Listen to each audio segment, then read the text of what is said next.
Hello, everyone. Welcome back to another amazing episode of 52 Authors, 52 Weeks with me, your host, Dr. Lisa L. Campbell, the Growth Motivator. And today I am joined with, hey, I lost my train of thought. Is that a senior moment? All right, let's keep going.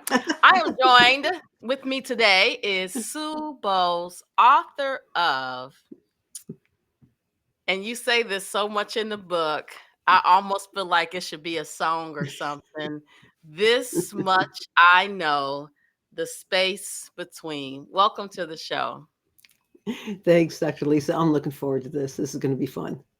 Absolutely. You know what? I'm so proud of you for being vulnerable enough to share your stories, I should say.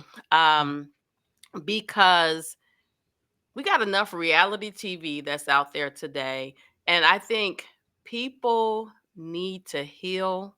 And those of us who have been vulnerable enough to share our stories, we're helping others go through their own process. Because I don't know about you, but I grew up in a time where you were seen and not heard. Um, but also, this part I do know because you mentioned this in the book. What happens in our house stays in our house, and we're not telling anybody else what's going on in our house. Right.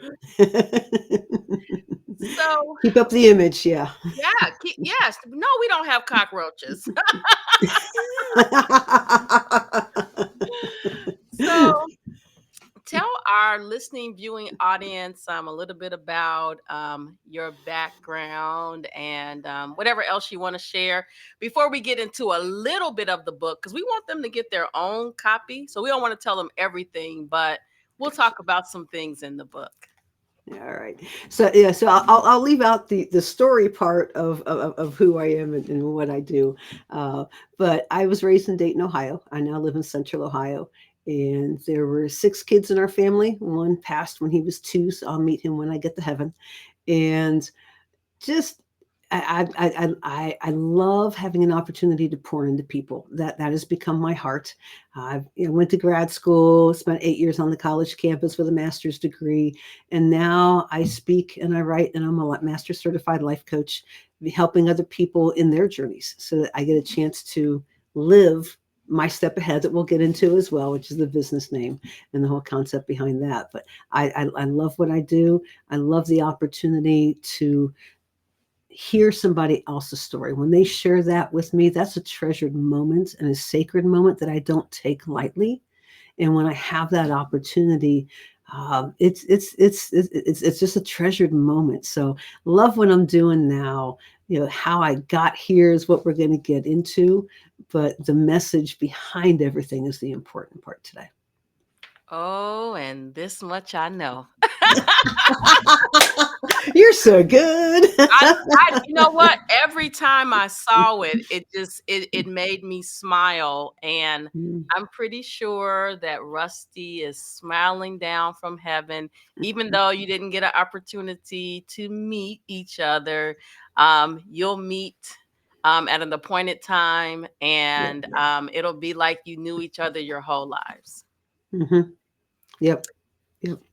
All right, so I like to always ask authors about your defining moment where you realize the world needed to hear this story. What was that Mhm. moment for you where you decided, all right, I'm going to put this in black and white? Wow. That's a great question. I'm trying to find the succinct answer to that because as authors, we like to, do a bit build up to it. I think for me though was when Simone Biles shared her story, and I mentioned that briefly. And I've gone on many podcasts and shared that if I ever have a chance to tell her personally, that would be the greatest honor in my life. When she shared her story, it gave me courage to share mine. And I'm getting a little emotional here. And I have learned that when that happens, I will not say, I will not apologize for my tears.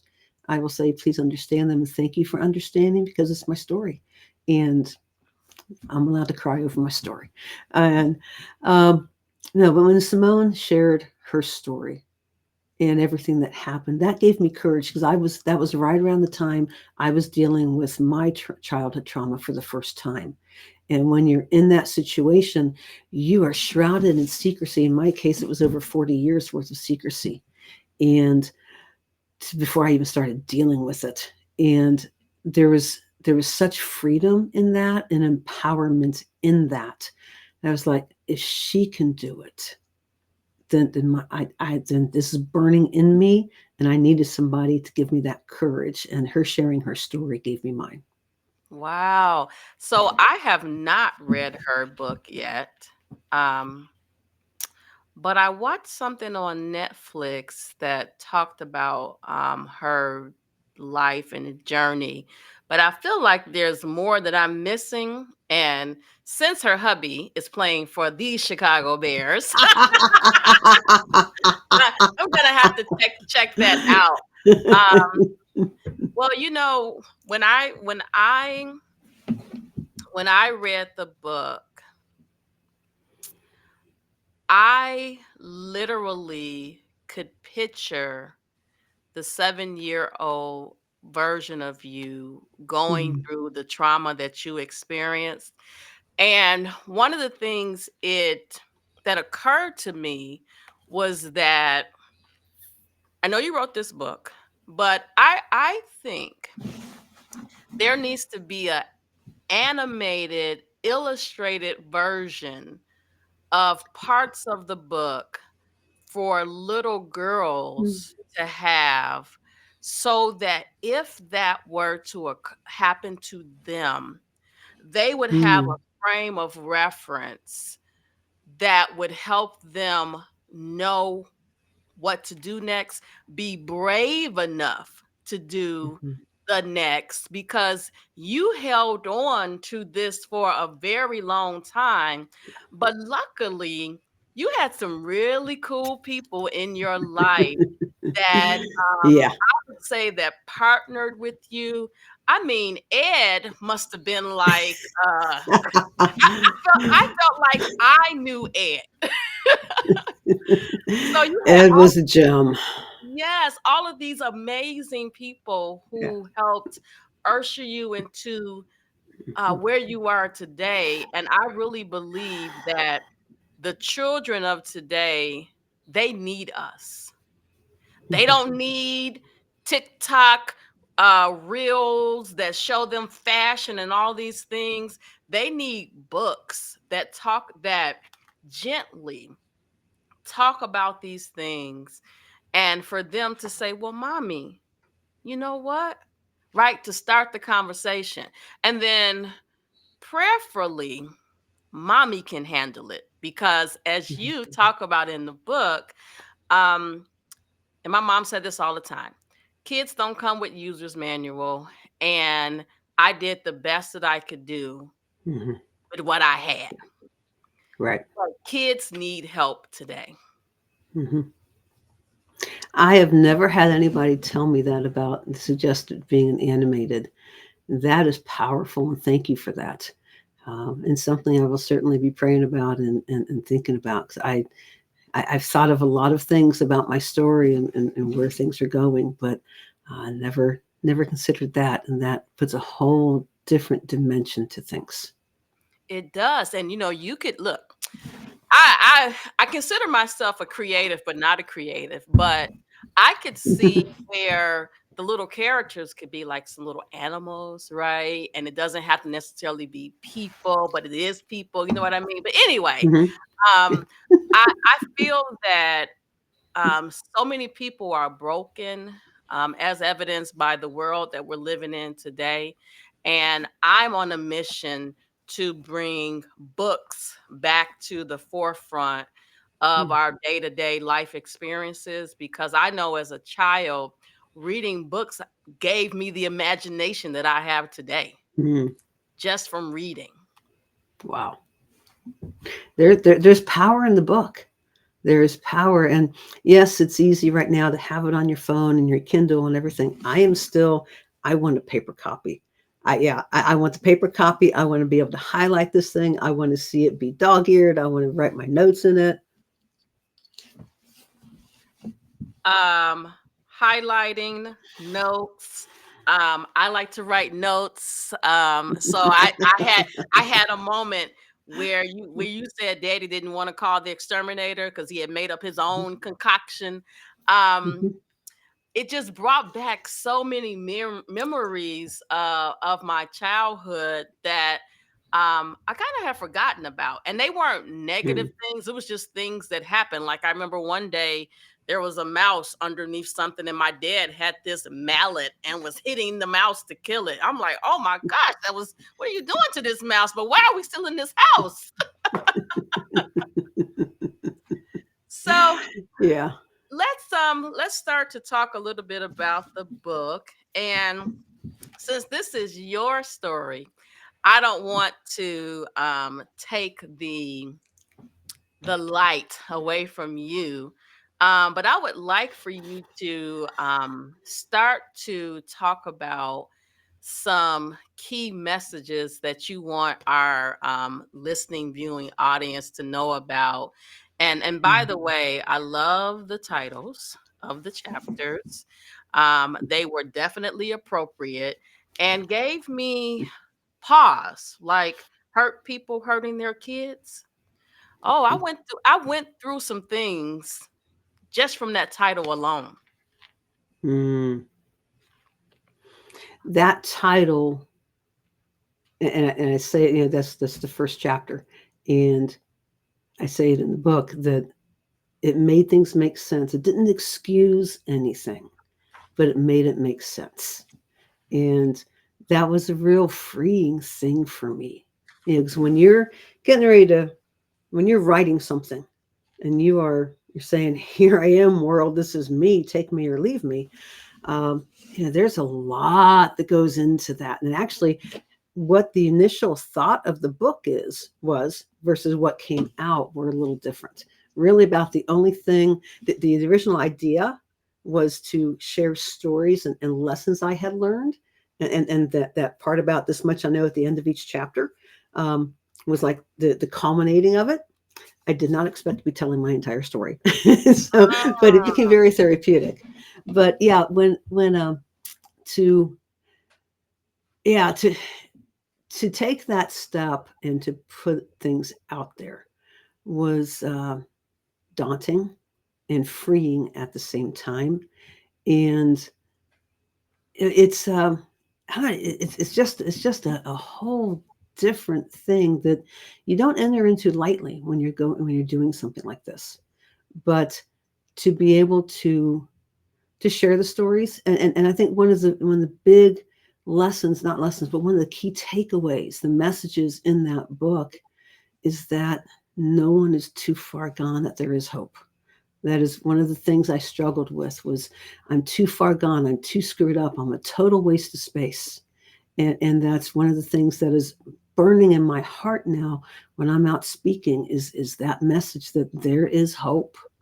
Um, I think another key message of the book is right along that line is you're worthy of healing. There is something better for you.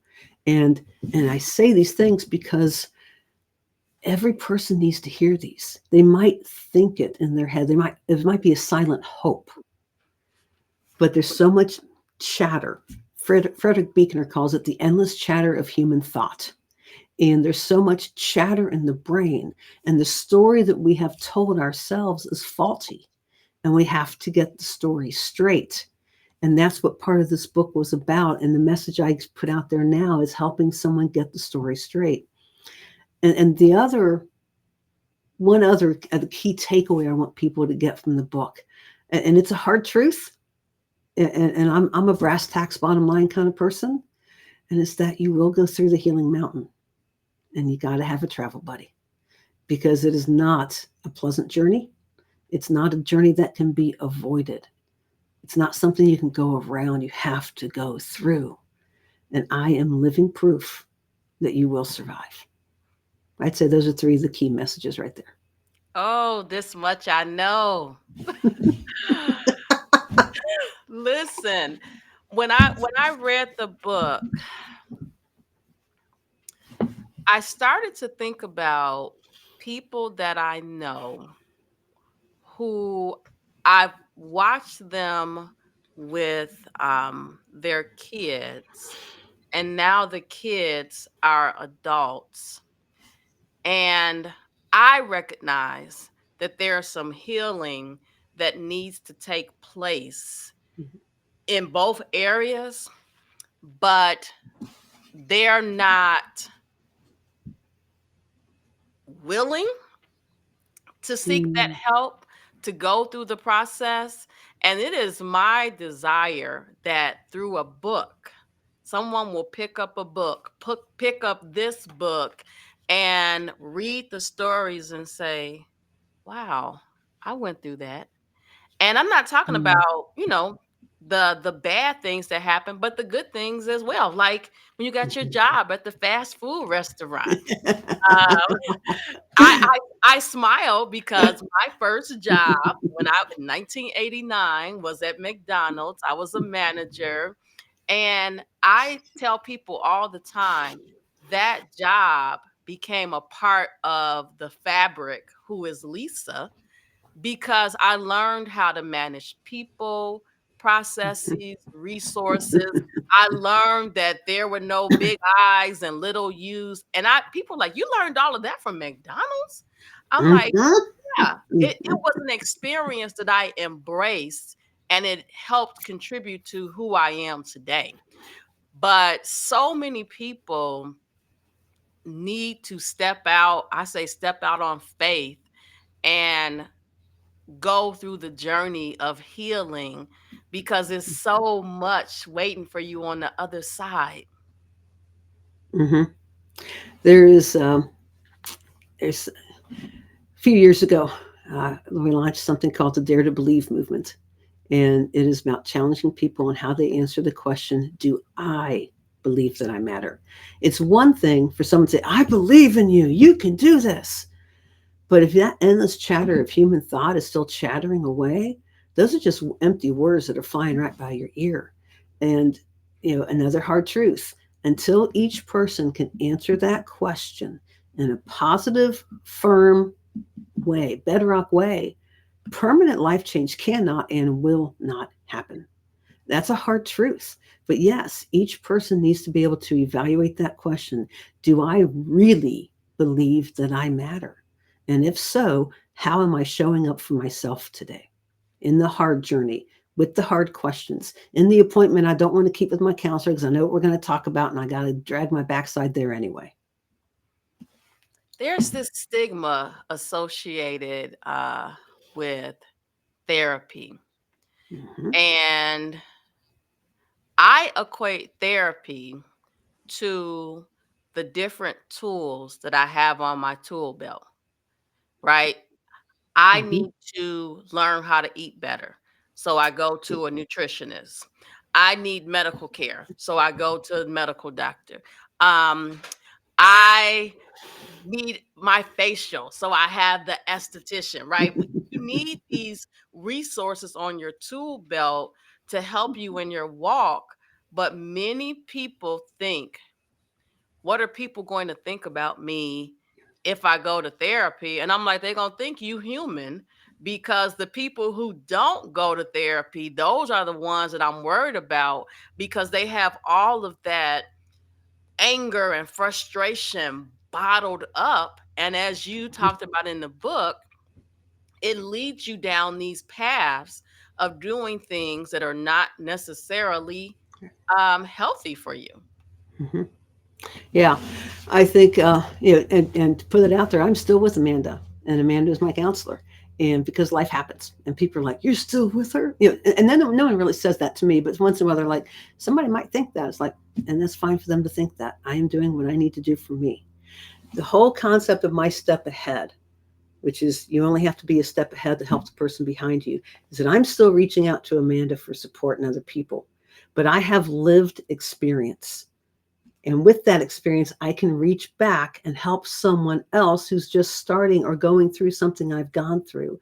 And together we have a human chain of support. I am all about, and my mission is to help break the stigma around mental health struggles. It is okay to not be okay. That is one of the clear messages of my book. And I will do everything I can to help break that stigma. Because if there's one thing that came out of COVID, is that mental health is finally becoming more of a topic of conversation. It's not as taboo as it was, but it is getting to be better. And I'm excited about that. And I want to be at the tip of the spear with that, because that is where health and healing happens. Absolutely.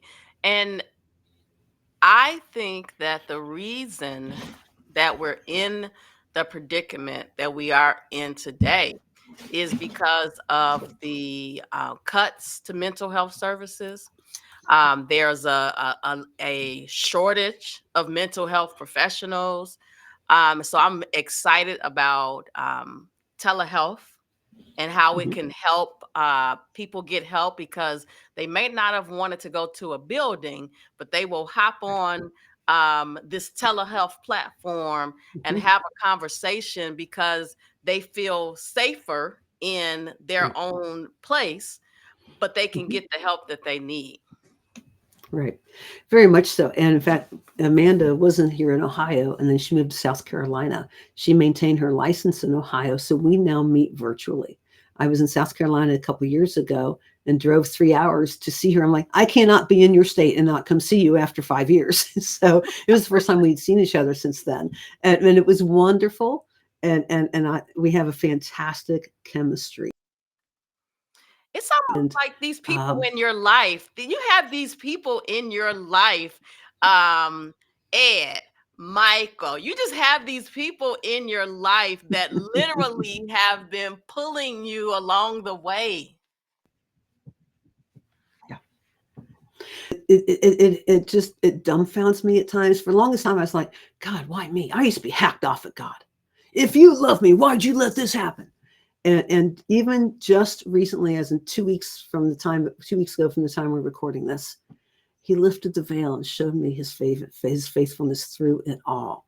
And a switch just flipped, and it started making even more sense, and I'm even more passionate about what I'm doing. There's a phrase, I'm gonna move my head here above my head, and it says, it won't matter if you have a few scars. It will matter if you didn't live. And that is the power, and the power of story and the power of healing, is that we have wounds, and those wounds can be gangrenous if all we're trying to do is cover them. I got to keep up the appearances. Can't let anybody know I'm having a problem. And then over time, think about when you cut yourself. If all you do is pile something else on top, it's going to get infected, and then it's going to start really getting really nasty.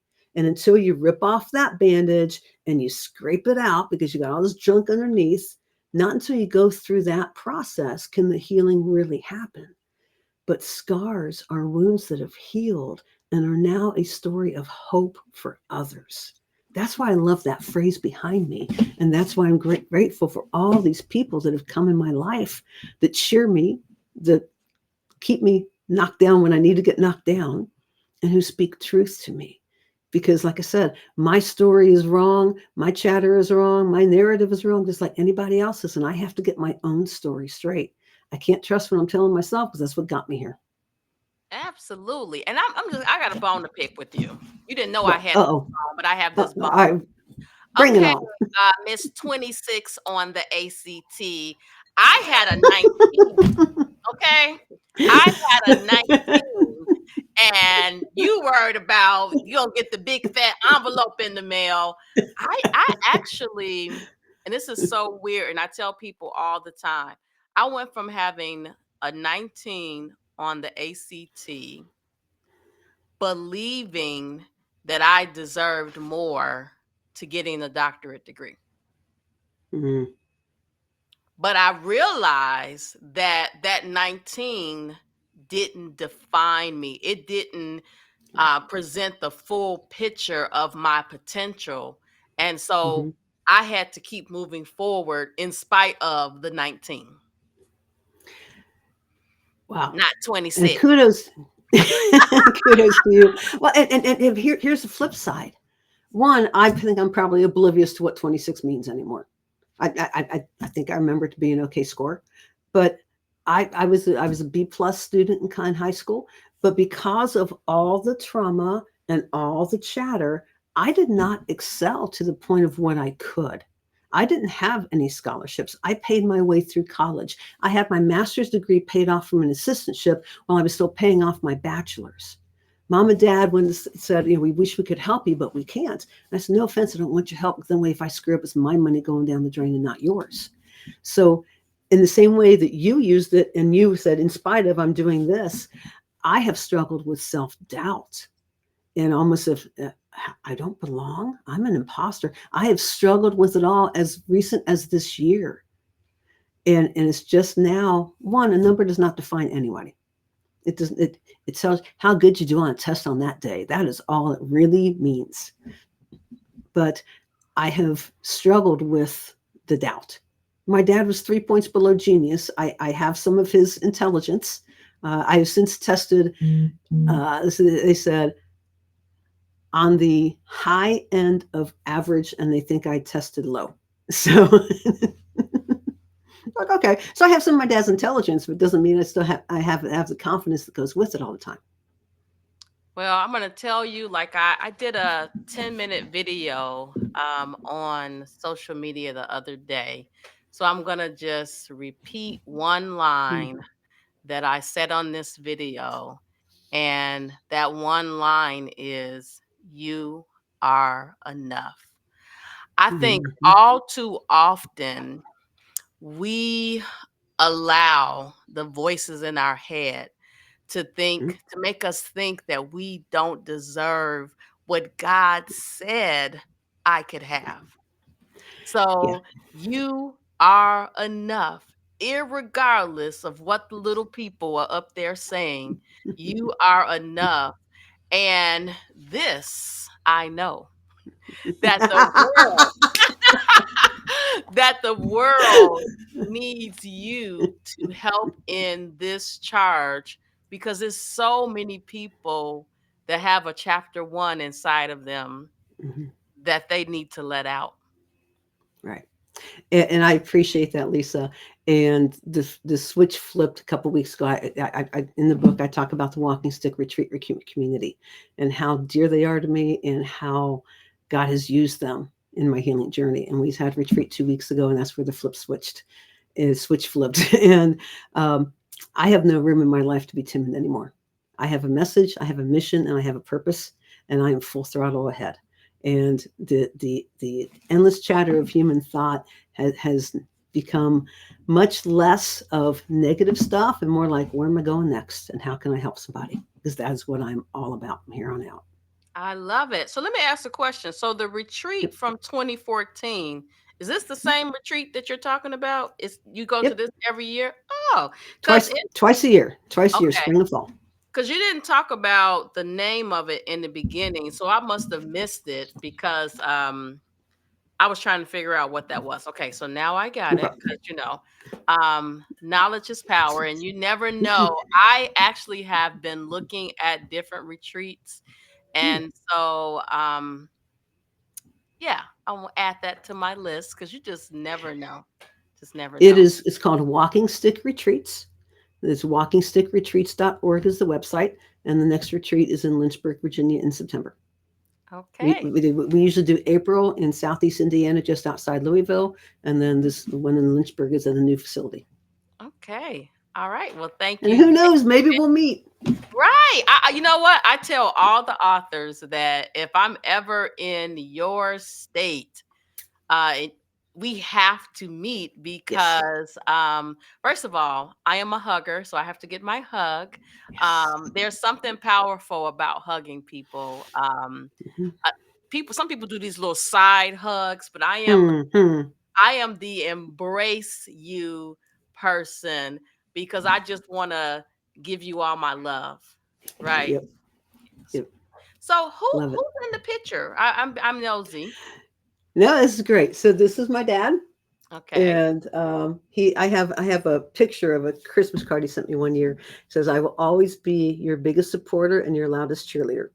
He died December 27th, 2022. Uh, in the 5 day time period, we lost him, and it was very gut wrenching. Thankfully, years before that, I had him autograph that picture because I'm like, I want you my autographs. It says, "My dad, Tom Bowles." So that's dad, always looking over my shoulder. This is my mom. She passed away October 5th, 2020. I was her caregiver for the last 8 years of her life. She moved in with me in 1997. And I went through a year of who the heck am I now that I am not a caregiver? Um, Mm. and then that's my brother Scott, and dad was 33 years sober when he passed away. Scott just celebrated 13 years sober. There's a lot of stories in between that as well. Some of the stuff with dad I allude to in the book. There's a but there's a lot of stories all wrapped up in that, and I love him. I miss him dearly, and I learned the phrase seasonal calling. The time my identity was wrapped up in what I did. And that was my life was on hold, and that's why I was angry. And then at church, they talked about it and it made sense. It's a seasonal calling. This is what God had for me at that season. And then after Yeah. that, it was helping keep dad in the game when his girlfriend passed away. And then it was, now who's going to cheer me? And now I have a whole new mission. So, uh, I love them. I miss them. I am who I am because of their influence in my life. And it is very important for me, even though we alluded just briefly about some of the negative stuff that happened, it is critical to me to honor mom and dad because, yes, they did the best they could. Yes, they had their own stuff going on. Yes, the death of their son permanently scarred them and affected things from there. And we all came out the other side. We survived their divorce. We survived an intervention on dad. And relationships were better in the last 25 years than they were in a long time. All because we all believed that we matter. We all went on our own healing journeys and we came out the other side. That's the important part. I love it. I love it. So we are out of time, but I I want know to make sure. already. I know it's so quick, so quick. Hey, when I turn 52 authors 52 weeks into the face-to-face talk show, then we'll have an hour. Please call me. Let's do it. So I want to make sure that everyone knows where to find you. Best place is at my website, suebowles.com.